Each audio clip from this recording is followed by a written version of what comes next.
네, 오늘은 자복하고 회개하니라는 제목으로 하나님의 말씀을 함께 나누겠습니다.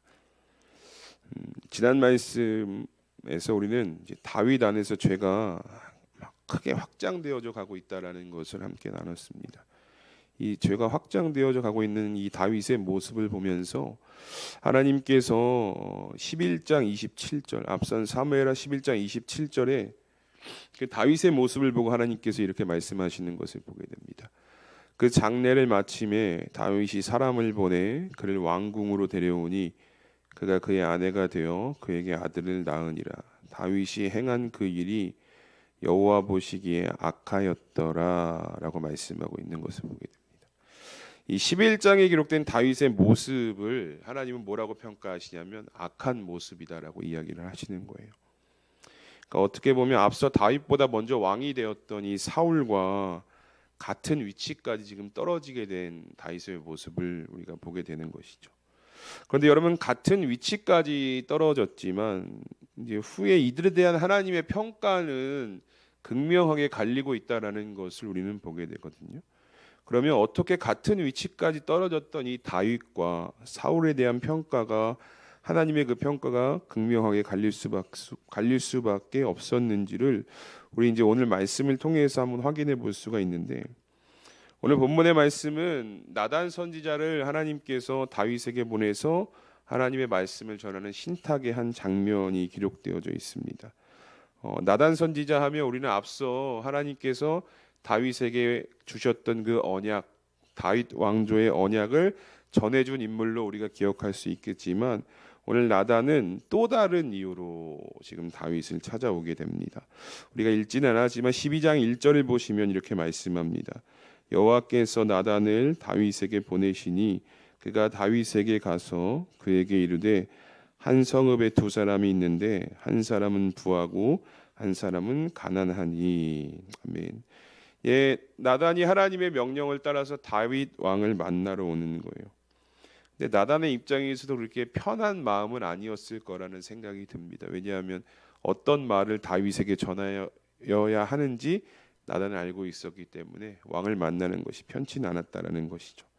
근데 이 나단이 다윗을 딱 찾아가서 한다는 첫 이야기가 무엇이냐? 하나의 이야기, 하나의 비유를 들려주게 됩니다. 이 내용은 우리가 잘 알고 계시지만 한 마을에 부자와 가난한 자가 살고 있었는데 부자는 양과 소가 많았고 가난한 자가 가지고 있었던 소유는 작은 암양 새끼 한 마리였다라고 이야기를 하죠.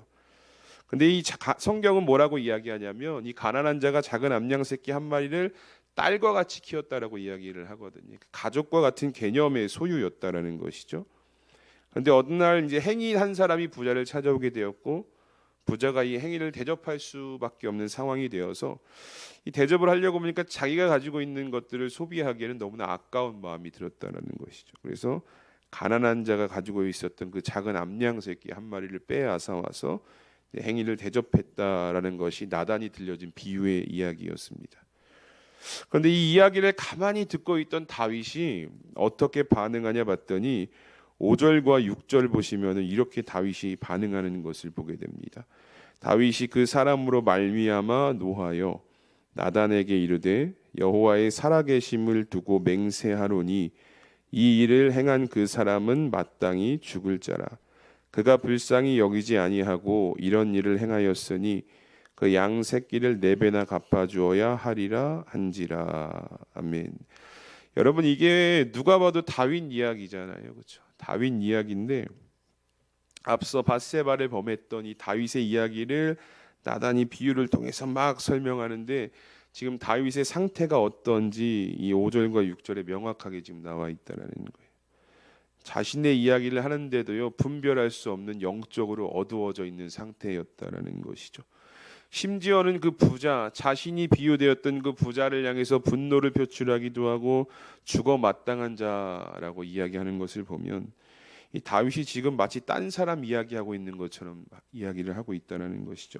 그러니까 얼마나 하나님의 말씀 앞에 하나님과의 관계 안에서 다윗이 둔해져 있는지를 이 5절과 6절이 우리에게 말씀하고 있는데, 하나님의 말씀이 계속해서 지금 다윗을 찌르는 거예요. 이 나단의 비유를 통해서 나단을 보내셔서 계속 말씀이 찌르는데도 이 찔리는 것을 지금 다윗이 느끼지 못하고 있다는 것이죠. 여러분, 히브리서 4장 12절을 보면 하나님의 말씀이 가지고 있는 능력에 대해서 이 히브리서 기자가 이렇게 고백하는 것을 보게 됩니다. 4장 12절에 말씀하죠.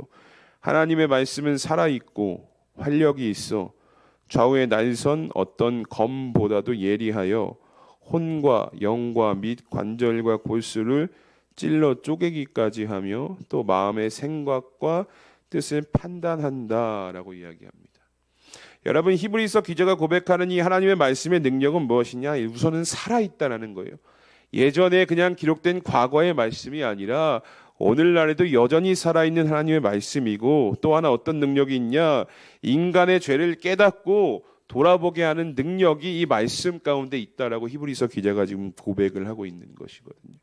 사랑하는 성도 여러분, 여러분들은 이 말씀의 능력을 오늘의 삶 가운데서 경험하고 계십니까? 여러분, 우리가 교회에 와서 말씀 참 많이 듣거든요. 또 말씀을 듣거나 혹은 각자의 개인의 신앙 속에서도 말씀을 참 가까이 하는 삶을 우리가 살아갑니다. 그런데 어느 날 말씀을 들을 때 평소와는 다르게, 또 집에서 말씀을 가까이 할 때는 평소와는 다르게 이 말씀이 내 삶에 찔림을 줄 때가 있다라는 거예요. 이 말씀을 통해 하나님께서 나에게 말씀하고자 하시는 것들을 내가 강하게 느낄 때가 있다라는 것이죠. 그 선포되어진 말씀을 통해서 하나님께서 우리에게 말씀하고 싶은 것이 있으시기 때문입니다. 그러면 그럴 때 여러분들은 어떻게 반응하고 계십니까? 그 선포되어지는 하나님의 말씀 앞에 내가 또 말씀 생활하는 가운데 느껴지는 그 찔림을 내가 민감하게 반응하고 있는지, 아니면 오늘 다윗과 같이 남의 이야기하는 것처럼 정말 둔하게 반응하고 있는지. 근데 여러분, 우리가 여기서 생각해 봐야 할 것은 무엇이냐면, 말씀을 통해서 하나님께서 우리에게 찔림을 주시는 거는요, 우리를 막 귀찮게 하고 우리의 삶을 간섭하기 위해서 우리를 찔르시는 것이 아니라 우리를 사랑하시는, 지금도 우리를 사랑하시는 그 하나님의 표현이고, 지금도 여전히 우리를 아끼시는 하나님의 능력임을 우리가 믿음으로 고백하실 수 있어야 합니다. 이 말씀을 통해 우리를 찌르고 깨닫게 하시는 것은 무엇이냐? 사랑하니까 죄의 길에서 돌이키라라는 은혜를 주시는 거예요. 그냥 내 귀에 말씀이 들리고 오늘 이 말씀이 내 마음에 새겨지는 것이 아니라 하나님께서 이것을 통해서 내가 돌이키기를 원하시는 그 마음, 그 사랑이 있기 때문에 하나님께서 이것을 찌르시는 거거든요. 사랑하는 성도 여러분, 오늘 하나님의 말씀이 내 귀와 마음에 들린다는 것은요, 여전히 하나님께서 나를 사랑하시고 있다는 증거이심을 믿으시는 여러분들 되시길 축복합니다. 나를 포기하지 않으셨기 때문에 이 말씀을 통해, 그 능력 있는 살아있는 말씀을 통해서 하나님께서 오늘 여러분들의 삶 가운데 말씀하고 계신 거예요. 그러니까 이 말씀이 내 마음에 들리고 내 귀에 들리면요, 여러분 결단하시고 내가 나의 삶을 돌아보며 하나님께 나의 전부를 돌이키는 그런 믿음의 결단이 고백이 되어져야 한다는 것이죠. 근데 여러분, 한번 우리가 반대로 생각해 봅시다. 내가 잘못된 길로 막 가고 있어요. 내 삶에 죄악의 때가 막 묻어나고 있음에도 불구하고 하나님의 말씀이 들리지 않는다면, 예배를 그렇게 참여하고 말씀 시간에 그렇게 하나님 앞에 서 있는데 하나님의 말씀이 내 귀에 전혀 들리지 않고 하나님의 말씀이 내 마음에 전혀 새겨지지 않는다면, 여러분, 우리의 신앙이요, 굉장한 위기에 처해 있다는 우리가 그 경각심을 여러분 가지실 수 있어야 합니다. 여러분, 그때는요, 하나님의 말씀이 내 귀에 들리지 않고 마음에 새겨지지 않는다면요, 다른 방법 없습니다. 죽기 살기로 하나님 앞에 매달리는 방법밖에 없어요. 이게 아니면 우리는 살아날 수가 없거든요. 이게 아니면 우리는 돌이킬 수 없기 때문에 하나님과의 관계가 지금 내가 심각한 위기에 처해 있다는 사실을 깨닫고 죽기 살기로 하나님께 매달릴 수 있는 그 매달림이 우리 가운데 필요하다는 것이죠. 여러분, 오늘 다윗 보십시오. 밧세바 범한 후에 1년 가까이 하나님과 교제가 없었어요. 그러니까 아이를 낳대요. 밧세바가 아이를 보통 낳으려면 10개월의 시간이 흘러야 되는데 그 전까지 하면 약 1년간의 시간을 다윗이 범죄하는 그 순간 하나님의 말씀이 들리지 않았다는 거예요. 하나님 앞에 죄악을 저지르면서 찔림을 느끼지 못했다는 것이죠. 심지어 지금 여러분, 나단이 눈앞에 와서 뭐라고 이야기하고 있습니까?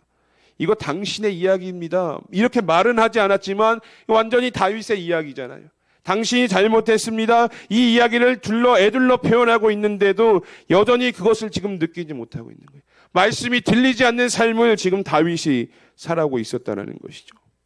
우리 사랑하는 수암교회 성도 여러분, 여러분들의 삶에 하나님의 말씀에 민감히 반응하시는 은혜가 있기를 주님의 이름으로 축복합니다. 나를 혼내시기 위해서 말씀하시는 것이 아니라 사랑하시니까, 나를 여전히 사랑하시고 그래서 죄에서 돌이키기를 원하시는 그 하나님의 마음이 오늘 살아있는 말씀을 통해 우리 가운데 전해진다라는 사실을 기억하시면서 오늘 말씀이 내 삶에 들려진다면 주님, 제가 주님 앞에 돌아가겠습니다, 이 결단이 고백되어지시는 우리 성도님들이 되셨으면 좋겠습니다. 이렇게 나단이 비유로요 다윗의 이야기를 막 해요. 그 다윗이 막 5절과 6절에 분노하자. 도대체 내가 왕으로 다스리고 있는 이 이스라엘에 어떻게 이런 일이 일어날 수 있을까? 나단이 가만히 다윗의 모습을 보는데 이게 너무나 어이가 없는 거죠. 아니, 본인 이야기를 지금 내가 이렇게 하고 있는데 이렇게 눈치가 없을까라는 생각을 가지고 막 다윗의 모습을 보는데 그냥 두고 볼 수가 없는 거예요. 내가 정확하게 직설로 이야기하지 않으면 이 왕이 깨닫지 못할 것 같은 거예요. 그래서 나단이 정신차리라는 뜻으로 오늘 본문 7절부터 12절까지 하나님께서 이 비유의 내용이 무엇인지, 이 책망의 내용이 무엇인지를 오늘 7절부터 12절까지 전하게 되는데, 우리 한 절씩 함께 7절부터 12절까지 교독하도록 하겠습니다. 나단이 다윗에게 이르되 당신이 그 사람이라. 이스라엘의 하나님 여호와께서 이와 같이 이르시기를 내가 너를 이스라엘 왕으로 기름 붓기 위하여 너를 사울의 손에서 구원하고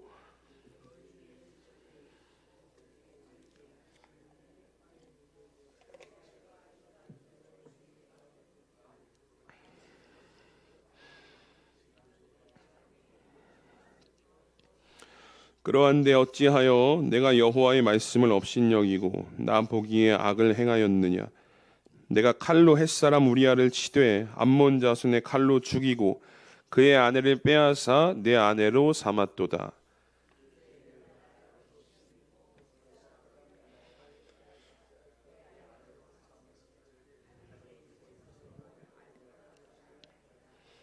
여호와께서 또 이와 같이 이르시기를 보라, 내가 너와 내 집에 재앙을 일으키고 내가 내 눈앞에서 내 아내를 빼앗아 내 이웃들에게 주리니 그 사람들이 내 아내들과 더불어 백주에 동침하리라.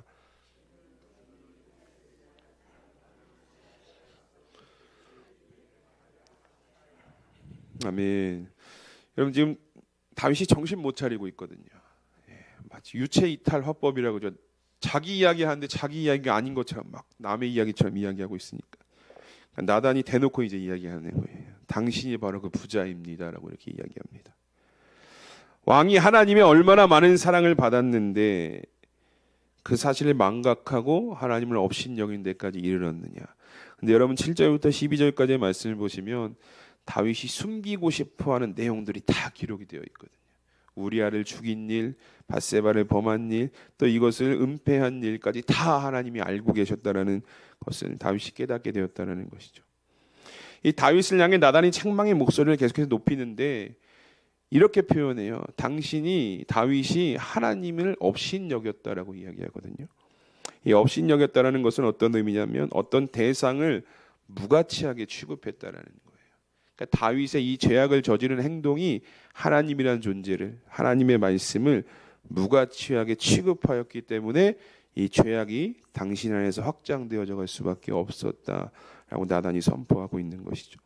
여러분, 우리가 지난 시간에도 말씀드렸지만 이 하나님의 말씀대로 우리가 성도의 자리를 잘 지키면 죄악에서 멀어진 삶을 우리가 살아갈 수 있게 되는 은혜를 누릴 수 있습니다. 그러나 성도의 자리, 말씀을 기억하지 못하고 성도의 자리에서 멀어지면 자연스럽게 죄가 우리 안에 스며들어오고 자연스럽게 그 죄가 확장되어져 가죠. 그래서 우리는 말씀을 늘 가까이 하는 삶을, 교회만 오면 말씀을 가까이 해야 됩니다. 또 여러 프로그램들을 통해서 말씀을 가까이 할 수 있는 이 삶을 살아가도록 인도를 하거든요. 이게 왜 그러냐면 죄와 구별된 삶을 살아가려고 교회에서 계속해서 노력하고 성도로 살아갈 수 있도록 인도한다라는 것이죠. 오늘 나단이요 다윗의 삶을 통해서 이야기하는 거예요. 당신이 하나님의 말씀을 업신여겼기 때문에 여기까지 올 수밖에 없었다. 근데 여러분, 이 다윗이 나단의 책망을 조용히 듣고 있어요. 아마 엄청 놀랐었겠죠. 왜냐하면 내가 그동안 1년 동안 숨기고 싶어 했던 일들이거든요. 아무도 알면 안 되는 그 일이었거든요. 하나님조차 알면 안 되고 나만 알고 있어야 될 일이었는데 이것을 하나님께서 하나하나 다 들춰내시니까 다윗이 너무나 당황하면서 오늘 본문 13절에 뭐라고 고백하느냐 봤더니 오늘 본문 13절에 이렇게 이야기합니다. 다윗이 나단에게 이르되 내가 여호와께 죄를 범하였노라 하매 나단이 다윗에게 말하되 여호와께서도 당신의 죄를 사하셨나니 당신이 죽지 아니하겠다라고 말씀하죠. 여러분 이 13절의 고백이 참 위대한 고백인데요. 우리는 여기서 왜 다윗과 사울이 같은 위치까지 떨어졌었음에도 불구하고 왜 후에 하나님에 대한 이들의 평가가 극명하게 갈리게 될 수밖에 없었는지를 이 13절의 고백에서 우리가 발견할 수 있게 되는데요. 같은 죄악의 모습이었거든요. 뭐 죄는 뭐 누가 더 크다 이거 하나님 기준에서 볼 때는 이제 하나님 평가하시겠지만 이 하나님의 평가가 왜 달라졌냐? 여러분 13절을 다시 보시면 이 나단의 책망을 막 듣던 다윗이었거든요. 근데 다윗이 처음으로 그 책망을 듣고 뭐라고 고백하냐면 내가 여호와께 죄를 범하였습니다라는 고백을 하게 되는 것을 우리가 확인하게 됩니다. 하나님이 책망을 막 하셨거든요. 근데 이 핑계 저 핑계 되지 않았다라는 거예요. 밧세바가 나를 유혹했기 때문에 하나님 제가 지금 이런 죄를 저질렀습니다. 우리아가 죽은 것은요 제가 의도한 일이 아닙니다. 이런 핑계를 막 대면서 상황을 모면하려고 했던 것이 아니라 그냥 하나님이 너 잘못했지라고 얘기하니까 그때 하나님의 말씀이 들리니까 찔림이 느껴지니까 다윗이 뭐라고 고백합니까? 내가 여호와께 죄를 범하였습니다라는 고백을 드렸다는 것이죠.